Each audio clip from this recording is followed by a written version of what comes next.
Assalamualaikum warahmatullahi wabarakatuh. Mari kita lanjutkan tadarus tafsir Jalalainnya. Surat Al-Maidah 100 ayat 41 ya. Tadarus bersama tafsir terjemah tafsir Jalalain. A'udzu billahi minasy syaithanir rajim. يا أيها الرسول لا يحزنك الذين يسارعون في الكفر من الذين قالوا آمنا بأفواههم ولو تؤمن قلوبهم ومن الذين هادوا سماعون للكذب سماعون لقوم آخرين لم يأتوك يحرفون الكلم من بعد مواضعه يقولون إن أوتيتم هذا فخذوه وإن لم تؤتوه فاحذروا ومن يرد الله فتنته فلن تملك له من الله شيئا أولئك الذين لم يرد الله أن يطهر قلوبهم لهم في الدنيا خزي ولهم في الآخرة عذاب عظيم. Hei Rasul, janganlah kamu menjadi bersedih hati oleh atau disebabkan perbuatan orang-orang yang berlomba-lomba dalam kekafiran, hingga tanpa menunggu lama mereka akan terjatuh di dalamnya. Artinya bila ada kesempatan mereka akan menyatakan kekafiran itu. Di antara min merupakan penjelasan. Orang-orang yang mengatakan dengan mulut mereka, kami telah beriman. Maksudnya dengan lidah mereka menyatakan hal tersebut. Padahal hati mereka tidak beriman. Mereka ini ialah orang-orang munafik dan juga di antara orang-orang Yahudi. Yakni suatu kaum yang amat gemar mendengar berita-berita bohong yang dibuat-buat oleh pendeta-pendeta mereka lalu mereka terima dengan baik. Dan amat suka pula mendengar berita-berita daripadamu untuk suatu kaum. Artinya demi kepentingan kaum yang lain dari golongan Yahudi yang belum pernah datang kepadamu, yakni warga Khaybar. Terdapat di sana sepasang laki-laki dan perempuan yang telah berumah tangga melakukan perzinahan, tetapi mereka berkeberatan untuk menjalankan hukum rajam kepada kedua pesakitan. Lalu mereka mengirimkan orang-orang warga Quraizoh untuk menyatakan hukuman mereka itu kepada Nabi Muhammad SAW.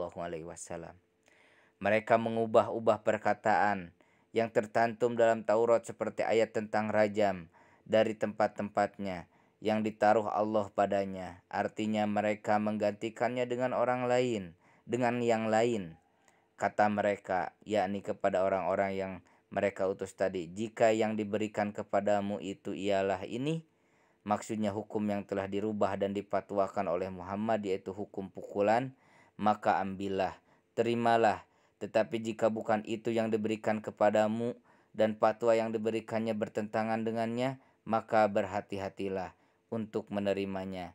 Siapa yang dikehendaki Allah kesesatannya, maka kamu sekali-kali tidak akan dapat menguasai sesuatu yang datang dari Allah untuk menolaknya. Mereka itu ialah orang-orang yang tidak dikehendaki Allah mensucikan hati mereka dari kekafiran, dan sekiranya dikehendakinya, tentunya lah hal itu akan tercapai bagi mereka di dunia ini kehinaan, kenistaan dengan terbukanya rahasia dan pembayaran upeti, sedangkan di akhirat siksa yang besar.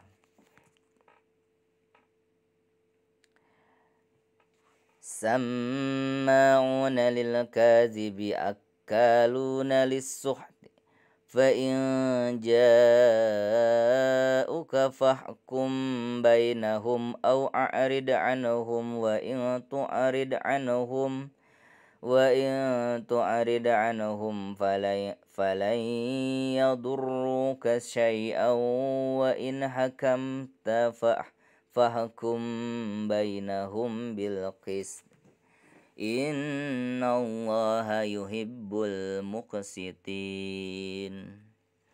Mereka orang-orang yang gemar mendengar berita-berita bohong dan banyak memakan yang haram. Dibaca suh atau suhut, artinya barang haram seperti uang suap. Maka jika mereka datang kepadamu untuk meminta sesuatu keputusan, maka putuskanlah di antara mereka atau berpalinglah dari mereka.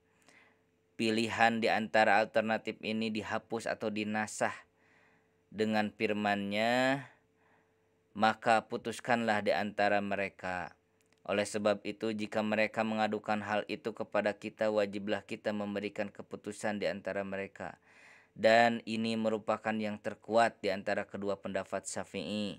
Dan sekiranya mereka mengadukan perkara itu bersama orang Islam, maka hukum memutuskan itu wajib secara ijma'.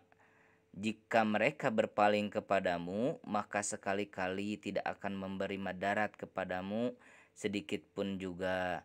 Dan jika kamu memutuskan perkara di antara mereka, maka putuskanlah di antara mereka dengan adil, tidak berat sebelah. Sesungguhnya Allah menyukai orang-orang yang adil dalam memberikan keputusan dan akan memberi mereka pahala. وكيف يحكمونك وعندهم التوراة فيها حكم الله ثم يتولون من بعد ذلك وما أولئك بالمؤمنين. Dan betapa caranya mereka mengangkatmu menjadi hakim mereka, padahal di sisi mereka ada Taurat yang memuat hukum Allah, yaitu dengan rajam.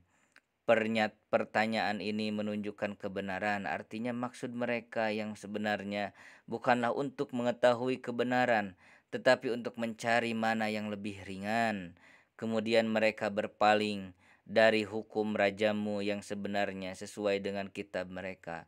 Setelah demikian itu, setelah diberi keputusan itu, dan tidaklah mereka orang-orang yang sungguh beriman. Inna anzalna at-taurata fiha hudan wa nur yahkumu biha an-nabiyyuna alladhina aslamu lilladhina hadu والربانيون والأحبار بما استحفظوا من كتاب الله وكانوا عليه شهداء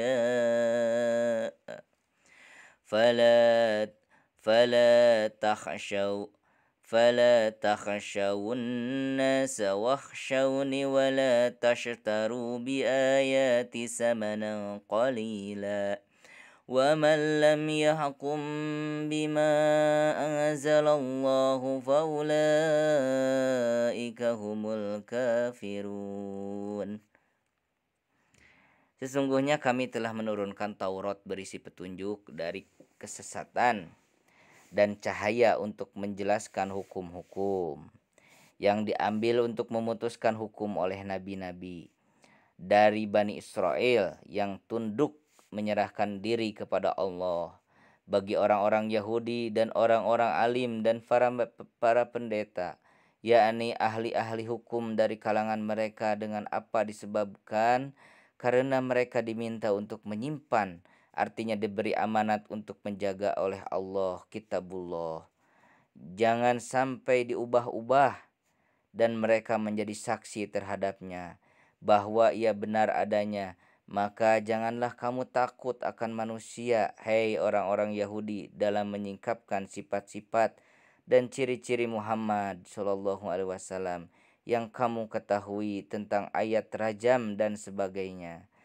Hanya takutlah kepadaku dalam menyembunyikannya, dan janganlah kamu beli, maksudnya jangan kamu tukar ayat-ayatku dengan harga yang sedikit. berupa harta benda dunia yang kamu dapatkan sebagai imbalan menyembunyikannya. Siapa yang tidak memutuskan menurut apa yang diturunkan Allah, maka merekalah orang-orang yang kafir terhadapnya. Jadi harus sesuai ya, segala sesuatu tuh sesuai dengan tuntunan yang ada di Al-Quran, Sunnah. وكتبنا عليهم فيها أن النفس بالنفس والعين بالعين والأنف بالأنف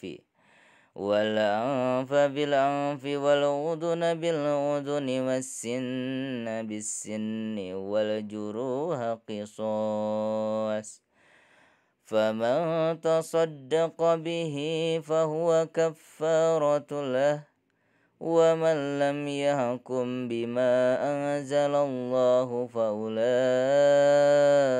هم الظالمون. Dan telah kami tetapkan terhadap mereka di dalamnya, maksudnya di dalam Taurat, bahwa jiwa dibunuh karena jiwa yang dibunuhnya, mata dicongkel karena mata, hidung dipancung karena hidung, telinga dipotong karena telinga, gigi dicabut karena gigi. Menurut satu qiraat dengan marfunya keempat anggota tubuh tersebut, dan luka-luka pun mansub atau marfu berlaku kisos. Jadi mata, hidung, jiwa apabila dibunuh harus dibunuh lagi. Kisos itu maksudnya jika menghilangkan mata harus dihilangkan lagi matanya, telinga, hidung, dan lain-lain. Artinya dilaksanakan padanya hukum balas jika mungkin, seperti tangan, kaki, kemaluan, dan sebagainya.